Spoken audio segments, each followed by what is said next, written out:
Welcome to this podcast, Holistic Creators, where we share our unique and universal stories about shaping the future for the 4 Ps: people, planet, purpose, and profit. My name is Swanette. I'm a mental coach and your host of this show. My intention for this show is to inspire you on your path to a holistic future. So welcome. Hello, welcome to my podcast, Holistic Creators. My name is Swanette and I'm your host.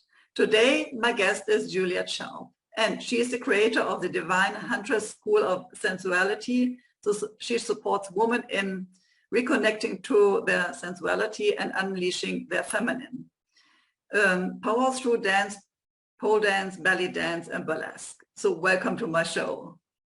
Thank you. I'd love to be here. Yes, so this is really interesting. I just started pole dance 1 year ago. For the first time. I've never done that before. And being over 50, it was like, okay, this is a kind of a challenge. And seeing when I posted some pictures on social media, how people react on that. It was really interesting to see the different pattern people had about, oh, no, on the one hand, wow, this is amazing and doing this. And on the other hand, people reacted kind of sexy on that. So yeah, doing pole dance for me was a new experience, not only doing the sport, but also getting the feedback on doing this kind of sport.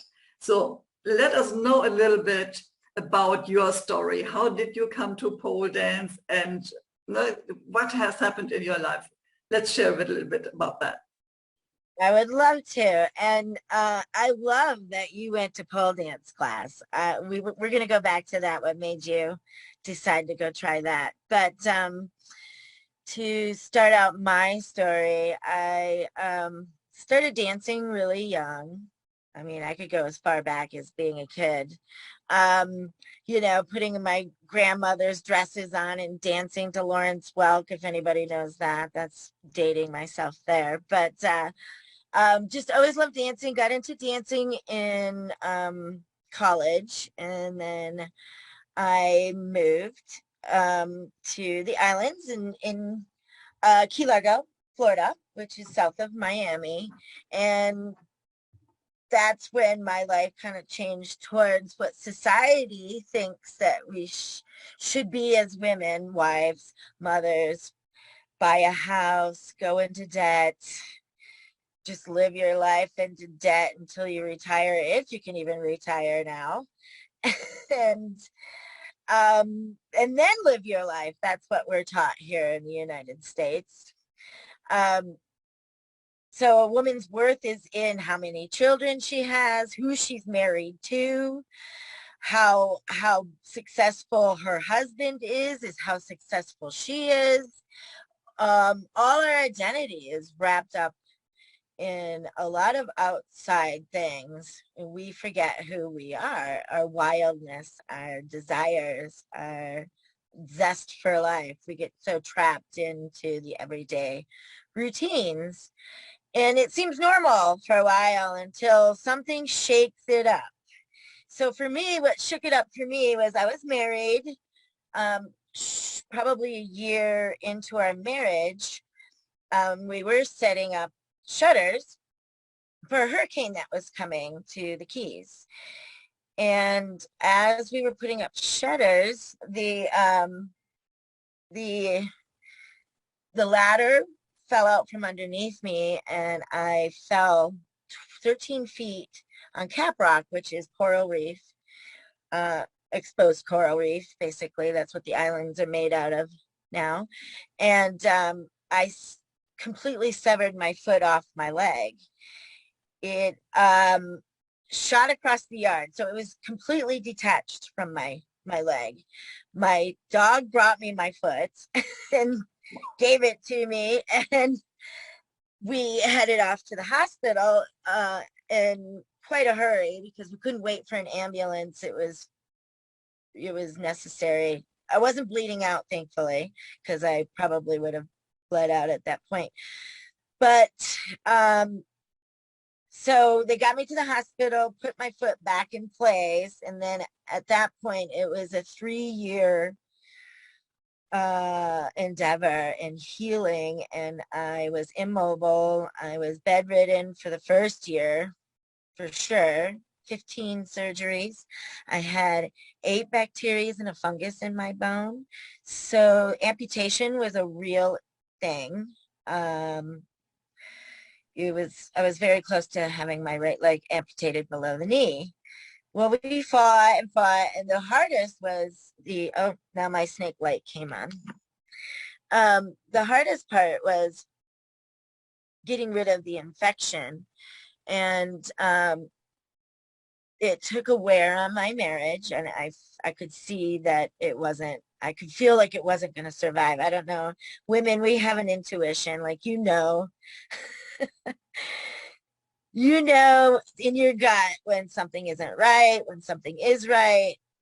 We don't listen to it enough, but this time I listened to it and I asked myself, so if this is my life is falling apart as I know it, and I am not going to be married to this man someday, I feel like this is going to destroy my marriage. How do I see myself? What do I want? It's a fresh start. Like, how do I see myself? And I immediately went to pole dancing and saw myself performing again and dancing again, even though the doctor said, we don't know if you're ever going to dance again. Yeah, we're going to fix this, but you're going to be disabled for the rest of your life. Even more so if they had severed, if they had amputated it. So they decided that it would be better for my life. Thank goodness the doctor that decided it said she'd have a better life if we save this. It's going to be a long haul. And that's what we did. It is now fused. So I cannot move my right foot. I can't point it. I can't move it sideways, up and down. It's fixed right there. So I saw myself pole dancing. If I can't walk really well, I can fly. That's what I told myself. I couldn't do the regular things I used to do for my body in gyms and running or anything like that. But walking, I can't walk for very long. I can't stand for very long. I have to sit, and periodically. And sometimes people view that also as laziness, which is also another interesting perception that people have without understanding. Maybe somebody has something else going on. So I said, pole dancing. I want to pole dance. So when my husband did leave, we divorced, and he decided it wasn't for him. He was ready to move on to something else, and I was ready to get my life back. So I sold my wedding ring and I went to pole dance camp in Key West. And that's where it all began. And that was 8 years ago, 9 years ago now, it was 13 years ago that I broke my foot. And it was 9 years ago that I started my whole new life. I call it pressing the fresh button. I got a fresh start. It's how I looked at it, even though it was very painful thing to get through. I knew it was my path to take. My intuition and my gut said it's not going to be easy to get there, but the world needs you. So how did you feel that this is your path? Because as this is something different you have not done as a professional before, and you feel that something is driving you into this topic. How did you feel that in your body, and what came up? What was your intuition? My intuition, I guess my feelings were, first of all, it started where nobody's going to tell me I can't dance again. That's where it started, that fire, that desire to overcome such an accident, such a devastating thing at that time in my life, that and trauma to the body coils in, it wraps into your body, and we have to unwind it. And I don't know, instinctually, I knew that. I knew movement was going to get me past all my trauma or all this pain that I was experiencing with my accident, my divorce, not knowing what to do with the rest of my life. And I was, late 30s, early 40s then, and I'm 51 now. So, and then it's just developed into this thing of showing my intuition kept saying other women need this. Other women need to break out of their routines, out of their everyday lives, out of their self-limiting thoughts of, I can't do that. I'm a mom. What am I gonna, I don't have time for that. Moms shouldn't be pole dancing. But what they find out is the strength, and I'm sure you experienced this too, and you went, the empowerment you feel afterwards just is like no other. I think that's what I fell in love with pole was I lost the woman in me when I had my accident. My marriage fell apart. She was like just gone. I was concentrating on healing. So then when it was time to heal the rest of me, my body was healed. It was time to heal the rest of me. The pole was a major part in that. I felt like a woman again. I felt I had choices again, which sounds crazy, but empowered enough to where I unapologetically could be wild and me again, and really embrace that and give that to other women that maybe feel stuck in their life or feeling, body positivity is a big part of that.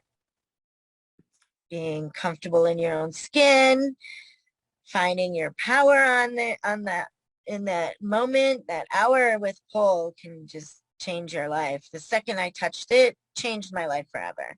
Yeah, I'm totally getting that, because I was also the first time I was there, like, wow, I can express myself. I can move and yeah, even show myself. And this is different to other sports I do. And understanding also, like, the women that are there are really in different shapes. They're kind of very skinny, and some have a lot of muscles, and some are overweight, but all have the feeling that they can express themselves. And I think this is also, like, we have this idea that pole dance is only for the very muscular, slim women. Yeah, perhaps if you want to do this in a bar as a professional, but perhaps even not there. But for having this self-experience, it is totally different. What do you think about that?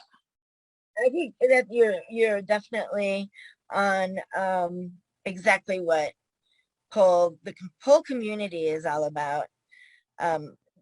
One, it fits all. Anyone can come and pole dance. Doesn't matter your skill level, your body shape. And yes, there's very athletic women that do pole, and then there's myself. I'm very voluptuous. I am not atypical pole dancer, which there's just different variants of it too. There's the athletic part where it's the acrobatic part, lots of tricks. There's just variations of it. The dance part, which is what I love, is the dance part, and the exotic flow, where you're in constant flow with your body, and then incorporate acrobatics in there. It's my style of what I like, but everybody, that's what pole is beautiful for, is you get to discover your own power with it, your own desires, your own way of moving. It's yours and yours alone. And I think that's what's so empowering about it, is that you get to discover that with yourself. And that's what I like to support women in, is you don't have to dance like me or that person that is slim and fit, who might be doing other things too, working out in the gym to get those muscles pumped up to do those crazy tricks. There's backup training to that, all of it really. Um, I like that part too, but I really love the part where it just breaks us free out of all of our limited shame, our limited thinking, our shame. We're shamed a lot for our bodies. We're shamed a lot for, being single, being married, just across the board. Be quiet, don't speak out unless spoken to, cross your legs. The wildness in us is pretty tamed out. And I think that really affects our vibration, our higher selves, which this world really needs. Yeah, I think in some cultures it is that women kind of suppressed, and they get the label, you are too much, what you said, too loud, too bright, too shiny, too sexy, too whatever. Yes. Yeah, having these beliefs on ourselves that we can't be the fullest as we are. I think pole dance is very helpful because we can express ourselves. Yeah. Yeah, without shame. And I mean, it takes a little bit of time to work because shame keeps showing up, but shame just wants to be in the light. Shame just wants to be shown and acknowledged like any other emotion or so once you realize that that's just shame and unapologetically allow yourself to be playful with your body, it's the energy that comes from that is unstoppable. I got the goosebumps just now. It's so contagious when a woman is in that realm. That's why the realm of the divine huntress, that's why I called my business that, because the divine huntress, she doesn't seek out the approval of others. She nourishes her soul. She gardens her forest. She balances hunter and huntress. She's constantly working on herself and giving herself permission. That's another thing, us as women don't give ourselves permission to take care of ourselves. And whatever we feel like is taking care of us. People like to read books to take care of themselves, to give themselves a minute. Mine's dancing, and I think dancing is a huge release, and it connects us to other women, which we also need. We need support from other women. All my clients will, that's the first thing they go to, is I just need to have fun and be with other women for a little while before I go home and cook dinner for my husband and the kids and do laundry and this and that, and all those day-to-day things that we submerge ourselves into, but we don't ever really submerge ourselves out of. And I really want to offer that to women all over the world, a place where they can get out of that grind and into, even mindset goes with the movement, and moving gets you in a better mindset. So I started toying with this idea of midlife mindset along with my dancing, because it kind of goes hand in hand. Let's talk about, loving ourselves more. How do we do that? Yeah. So what I hear is also for women giving themselves the permission to have their own space, their own time. Of course, now there are a lot of duties, but also having the me time, my space, where I can express myself, where I can have fun, where I can work for myself, on myself, and not feeling guilty doing that. because it even easily can get the stamp, or you're so egoistic, no? You spend 1 hour just for yourself while I have to care for the kids, for example. So giving yourself this permission is, I think, also important in this topic. Absolutely. Absolutely. 100% giving yourself permission.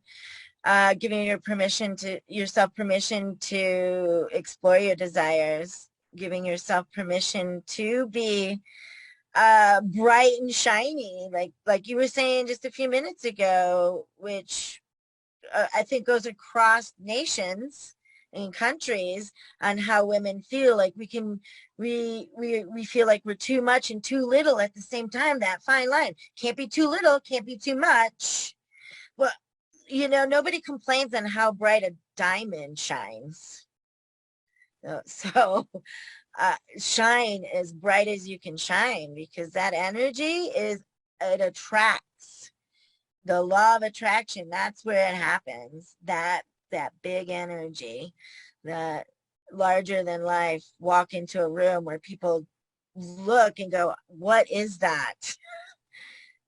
Not looks, but they feel it, and they want to be part of that. And to think of that expanding globally with women just gets me so excited. I see just major changes with women in the world. It moves through, it affects everything. Yeah, absolutely. So being empowered and being in a high frequency definitely is something that attracts other people. And for that, people can come together and join. And it's like this ripple effect, bringing this wider and wider, more around the world. And I think that this is a time that women needs to come into their own power and need to stand up and shine and influence, lead for the future. Yeah. Absolutely. And I think that's where, I'm stepping into my leadership more, so I can do that I can support other women in making that step into their leadership and leadership of their own lives, feeling free in their body, free in their life, free in their self-expression. I mean, all those things right there just sound amazing, doesn't it? And to not fear what others perceive. That's a big one for me, is fear of judgment, which you touched base on. We're shamed for being too sexy, we're over sexualized. It's what I love about pole dancing, and I belly dance in burlesque also. I also nude model, which is unexpectedly was a huge empowered thing. I didn't think, I never knew that I would like that, because I was so shamed into, don't show any of those that, it's naughty or it's dirty. But nude modeling for an artist group, it is not any of those things. You're not sexualized. It's not naughty. It's actually quite beautiful. And I felt amazing afterwards. I felt like so empowered, even though they all saw my everything. But I model with my snake and they draw her with me. It's just a celebration of the shape of a feminine form. And mine is also, I said, voluptuous. That's how I like to express how I love my body is, I have parts that I have a hard time loving. And I practice loving those parts. And that's how I did it, was I had to love all of me if I was up there naked modeling for a group of people who sat there and draw you, and then how they perceive you also. Like, that was also really interesting. And I left every time such high vibration and so empowered. that I felt, I don't know if this makes any sense to you, but all of that was my choice. Nobody, like, it was my choice to share those parts of me and to give those parts of me, to draw those parts of me. That was very empowering. Does that make sense, what I'm saying? Yeah. My power, my choice, my body. Yeah. So you said about that there was also kind of a moment of a fear, like being judged by others. So was it at the beginning? So when you started with your pole dance and you did other things, perhaps you can go a little bit back into the story. Were there a moment where you felt that, okay, when I now show up differently, not being the nice wife anymore, that I will be judged? And in what part was it for you? Well, I guess it started with, my disability with my foot. Because with the ADA guidelines, the Disabilities Act, that's the first thing they say on there is prepare to be judged. And I think that was the first time I ever realized, like, I had a real fear of being judged. And I think, I haven't just been judged for being too sexy, which I have been judged many times for, or shamed by the way I dress. So that really brought all that forward. Like, everything I ever been shamed for, I think, came forward. And I tend to, I tend to set myself up those challenges to say, okay, well, this is going to be hard, but this is something I love. And I know other people, my ideal people, my people, my tribe will love it too. And I can change women's lives by getting through some of my own fears of being judged and shame. Still work through some of those. Still, I think it's always a lifetime thing where you're working, but you get more skilled at recognizing it. So yeah, so that was the first time. And then I lived in an area, south of Miami. The islands are a little bit less conservative thinking, more accepting, because there's such a wide range of people from all walks of earth. You're not really odd, right? But then when I sold everything after I was divorced. We had a home, he left. I couldn't keep up with the house disability, and I couldn't work. I didn't know what I was going to do. I just started teaching pole out of my living room. That's how I started doing it. So I decided to sell everything and move to another state. Just like my intuition told me to come out to Colorado. And then I didn't know anybody in Colorado. And I took a map and I pointed on the map, where should I go? And it pointed onto Salida, Colorado. And I sold everything and packed up my car and my pole and my dog. And I moved to Salida, Colorado, not knowing a single person. Had no idea what I was going to do, how it was going to turn out. But that's where it was that intuition again that was like, you got to go, you got to battle all these fears. And this was one thing I could do to battle all those other fears. Like, if I could do this and make it happen, then judgment, come on, bring it, right?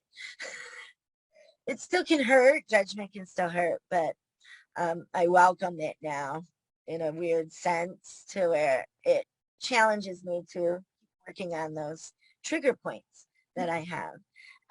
And pole works it out of my body. Pole makes me feel empowered again. Each time I'm on there, like, oh, it feels so right to me. It doesn't matter what other people think I do.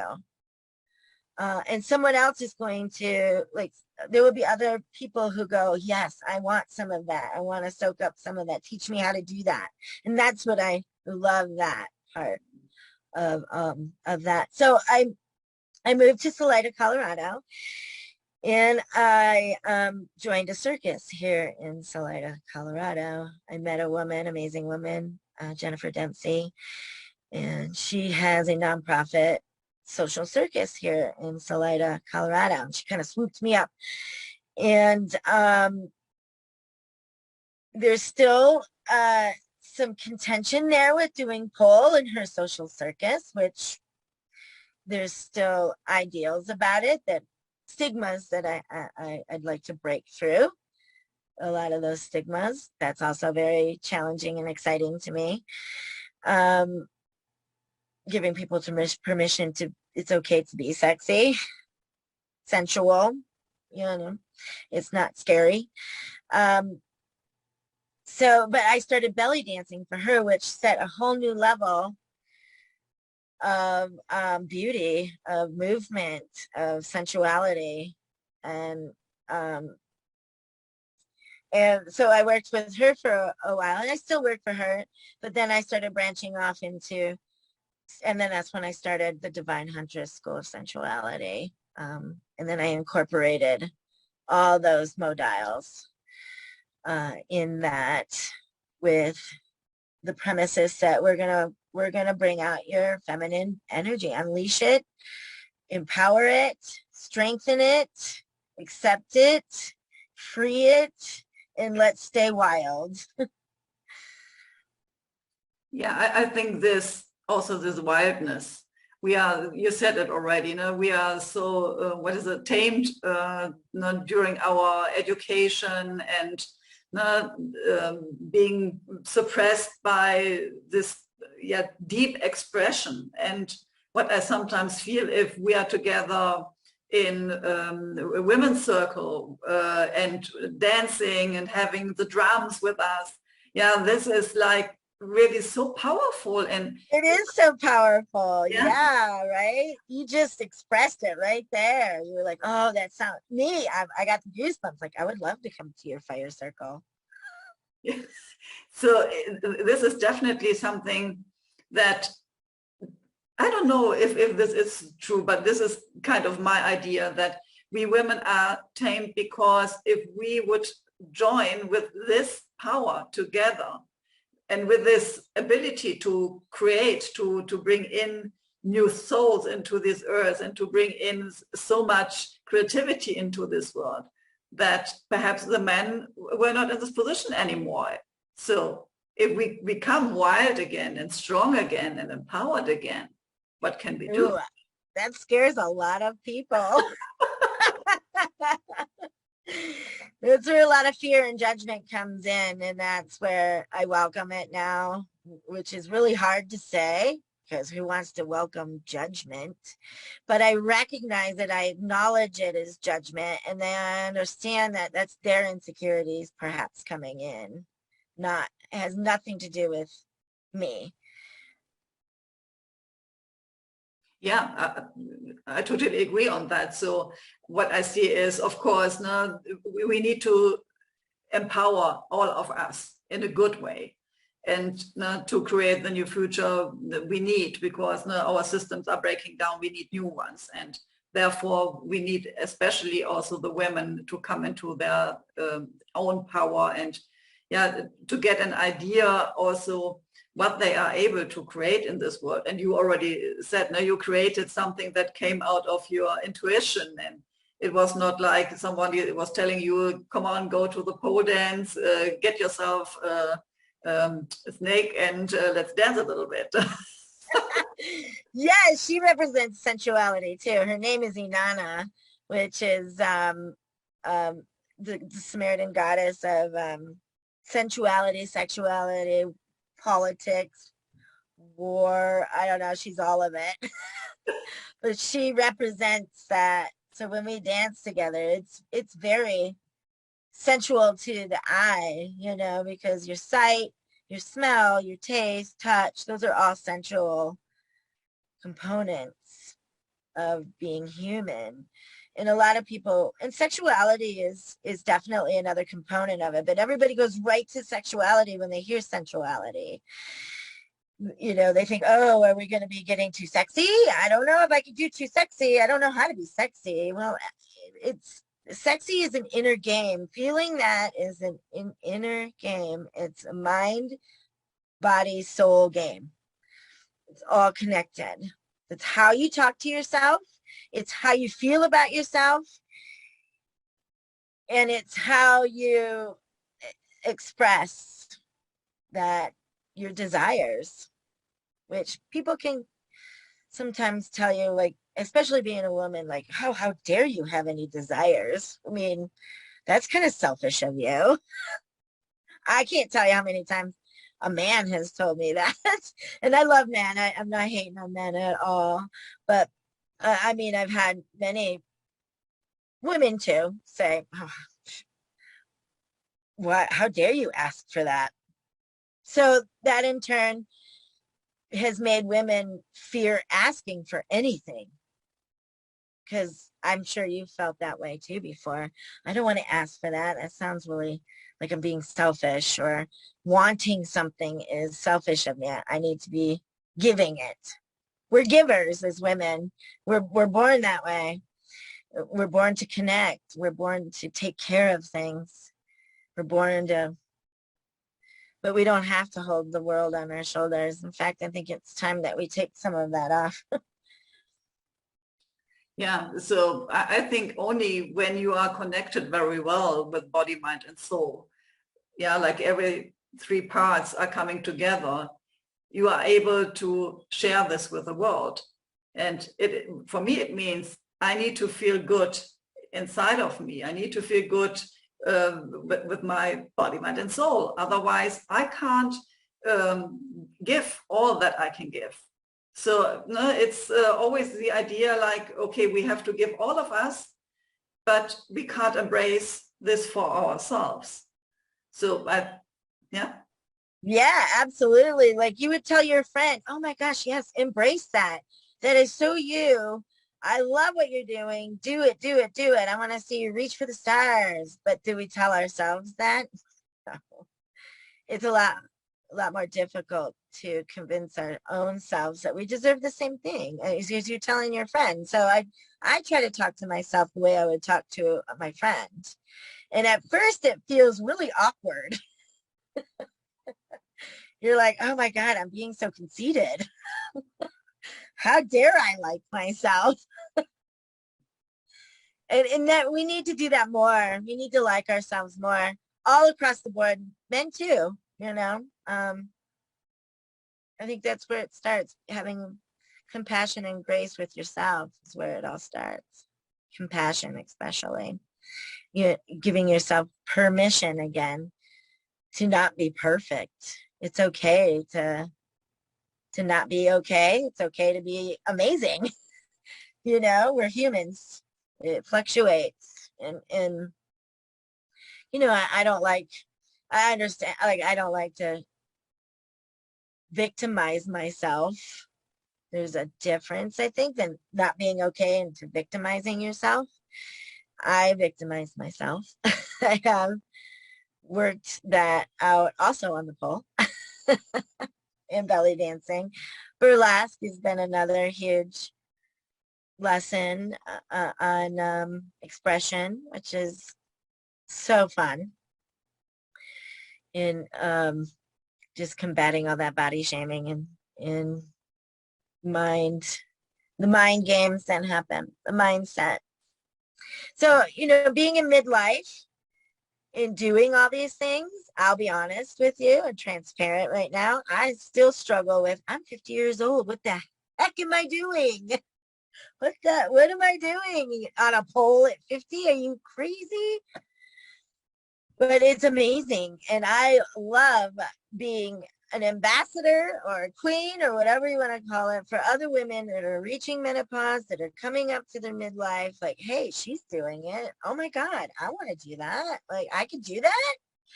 I want to show other women it's totally possible to have any life you want, no matter what age, no matter what body size. Just, we don't have to limit ourselves anymore. Yeah, so, and who is setting the standards? No? If you have your own standards for yourself, this is one thing. And of course, you don't want to destroy other people or something like that, but setting the standard for yourself, that is, I'm feeling better every day. And no, I'm feeling fitter every day. So this is your standard, not how others do it. Like, of course, no, there are always younger people that are more fit, but no, it is, how you improve yourself. What is your own journey? This is important. And I see such a difference between me now and the person I've been 4 years ago, before I went here to Madeira. Yeah, these are two different personalities even. Yeah, I freed myself with this movement and tried totally new things. And so, yeah, of course, I have my values. These are still with me, and my basic personality, this is still with me. But like, no, if you have told me 4 years ago, or no, in 2021, you will do pole dance, I would have told you, sure, of course. What is this pole dance you speak of? You won't, yeah, like that. It was very, and when I said to myself, I want to be a pole dancer and I want to perform and I want to show the world that I'm growing old as a pole dancer. I don't know. The oldest pole dancer is Greta. I can't remember how to pronounce her last name. It's a long name. So I apologize, Greta, for not speaking your last name, but she's amazing. She's 74 and pole dances and competes around the world. If I got her age correct, she's between 71 and 74, right in there, but competing around the world as a pole dancer, like that's groundbreaking. I feel like that's amazing.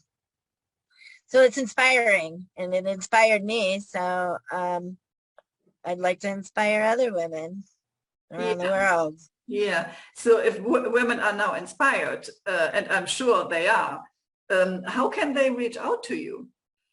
Oh, I would love it if you're interested in reaching out, anyone. I have a Facebook group called the Realm of the Divine Huntress, which has all my stuff there. I go live on that Facebook group, and it's a free, safe community of women, women only on that one. So I'll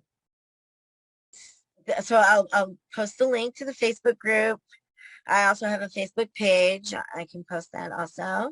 I have an Instagram. They can reach me through Instagram. And then I also have a website that has all my classes on there. And I will be doing online this year. I will be teaching online. So I'm really excited about that also. So I can reach women outside of my community. Wow, this sounds cool. So I need to pick up the pole and put it here into my living room. We could totally do that. That would be fantastic. I would love that. Yeah, exactly. You would buy your pole and then we could do classes right out of your living room. I can even help you buy the pole. I can tell you which one is my favorite. So yeah. I like Loop It. I'm just trying Loop It now, which is out of England, I think. I think they're a company out of England. So there's two pole companies, X-Pole, Loop It. It's the only two you ever want to buy from. Forget any of the rest of them.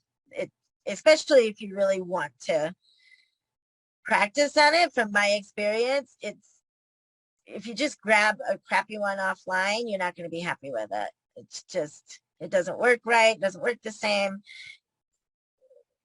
Because you're moving up and down the pole too. You're going from up top to the floor. It needs to be as clean, so you're not scraping yourself on things and hurting yourself. Yeah. So if anyone is interested, you can give this information. And do you have also like an email where people can reach out to you? then Yep, I can post my email also. That would be amazing. Okay. Yes. Okay. So I will put all the links down in the show notes so that people can easily reach out to you and ask you any kind of question about pole dance and where to get a good pole and perhaps how to dance with a snake. Yes. She's like, we could probably bring her out for a minute. She's pretty. Let me shut the dog up because dogs and snakes don't mix. Let's see. She's being pretty active, so I just need to give her a minute. She'll come out. She's a little chilly. Oh yeah. Wow. This is Inanna. She is long. How long is she? She's probably a good 5 feet long now. Oh, she's a little chilly, but she's never ending. Wow. So this is my little baby. She's been begging to come out and dance lately, so she has an end. Okay, this is good to know. yeah. This is the end here. This is her head up here. So yeah, she's quite large. So she dances with me. This is one of my favorite dances is to do with her because she's very in tune with me. I've had her since she was as big as my finger. Okay, how old is she now? She's 3. 3. And she's grown out, or is she still growing? She's still growing. They get to be like, they can get like 10 feet long, pretty big. She's a reticulated. She's a squirmy because she's out of the cage, but she's purple albino reticulated python. So I don't know, the colors might be really hard to see. Yeah, you can see the purple. Purple. Oh, it looks orange here. Yeah. But well, there's orange, there's yellow, and this here is the purple. It looks gray. Okay. But right there is purple. Wow. And she's got these amazing orange eyes. Let's see. Here she is. She's very sweet. I know. For you that don't know about snakes, like I don't know if I like snakes or I hate snakes. I mean, there's this one right here will give your fear of snakes away. She'll take them away for you. She's like the greatest snake for that. So I'll take her on little circus gigs, and I belly dance with her at certain gigs, certain circus events, and it's like nonstop. People will like, oh, can I hold her? Can I touch her? Or it's a hell no, keep that away from me. And that's fine too. That's fine too, because there's a real fear and a real phobia with snakes. Yeah. So I try to take that. I take that in. Yeah. So I had the opportunity to come in contact with a snake, and I was amazed that they feel totally different than I thought. I thought they were. Yeah, everybody thinks they're slimy, right? Yeah. They were not. Yeah, you feel the muscles, and yeah, it's amazing. Yeah. She hugs me. It feels so good. Like, oh, it feels so good when she hugs me. She does. She like, people will say like, couldn't she like choke you if she wanted to? She would have the strength to, but she doesn't. She's a little lover. So you wouldn't think a snake would be anything, you know. But they're actually quite intuitive creatures. Right? So they go on vibration. I can tell when she doesn't like somebody and when she does like somebody. When she's comfortable with somebody and when she's not comfortable with somebody. It's a completely, I can tell. Other people might not be able to, but because they're worried about, is that thing going to eat me? Okay. Yeah. So this was already an amazing interview, and thank you so much for this wonderful end of our conversation. And the snake, yeah, she's getting all She's getting all crazy now, saying she Yeah. wants to roam around. Yeah. Okay. I don't even know what our timing is. This has been so fun. Yeah. Thank you so much. Yeah. Thank you so much for being my guest. See you soon. Great. Thank you. Bye. Bye. Bye, everybody. Thank you for listening or watching my podcast, Holistic Creators. If you want to know more about how I can help and support you, have a look at my website, spiritualchangemaker.com. You can also join my Facebook group, Spiritual Changemakers Community. Stay tuned for the next episode by subscribing to this channel. And you also can check the previous episodes.